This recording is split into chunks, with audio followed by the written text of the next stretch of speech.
Google is no stranger when it comes to competing with itself, whether it's Hangout, Google Music, YouTube, Google TV, Chromecast, Gmail, and Inbox, or Android and Chrome OS.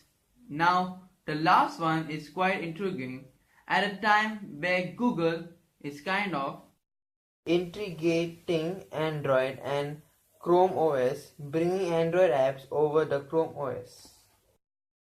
Now, there has been another operating system being developed by Google, which is the Fuchsia OS.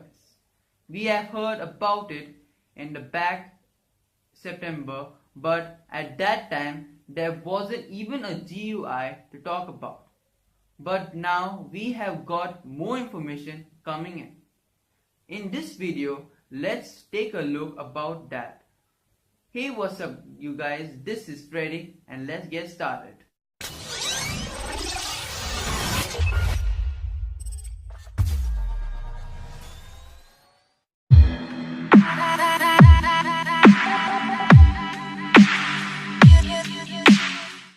Now before we talk about Fuchsia directly itself, you must know what is a kernel.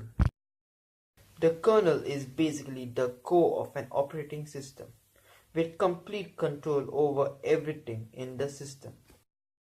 Now Windows uses NT as its kernel, iOS uses Unix as its kernel, and Android all these years has been using Lunix as its main kernel. And since developers and a bunch of media outlets were trying to find out what it was, and after a lot of work they found out that it was a new OS designed from scratch, which is no way related to Android, and it was called Fuchsia. And the most striking thing about Fuchsia is, unlike Android, which is a Linux based OS, Fuchsia is based on a custom designed kernel called Magenta. Now Magenta is a totally new kernel designed by Google from scratch, and it's supported to bring more optimization and more performance out of existing hardware as compared to Linux. Now Fuchsia also uses Google's Flutter SDK. Flutter is a mobile SDK or software development kit for building apps for both iOS and Android from a single code base. Flutter apps are written on Darts and are supposed to perform better than ones on Android that are mostly written on Java.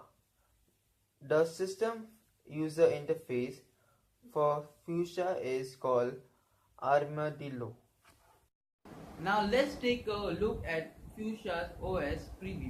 Here is the future developer preview. Now the link is in the description below. You can download it and view it yourself. Now let's see what happens when you click on the photo, and you'll see an animation card which shows you the adjusting of volume and brightness. Don't worry, it will not affect your real device. It is just a preview. It is just to show you how it will look. Now let's slide up and you'll see Google, and Fuchsia is having a new featured keyboard, a black keyboard, which is rapid and smooth. I will type here Freddy to show you how it will be. It's quite smooth and rapid. Now let's slide up, and here you'll see some suggestions. So let's slide down, and here it will be the place for applications. And when you hold on one and add it here, you can use both the application at the same time. This is a rapid way of using the OS. So I feel that, in my point of view, The Fuchsia Google is trying to implement multitasking and a bit quickness in the Fuchsia OS, which they couldn't do it for Android. So that's all on Fuchsia OS. If you like this video, do hit a thumbs up and subscribe to this channel for more videos like this. So I'll see you guys in the next video. Peace.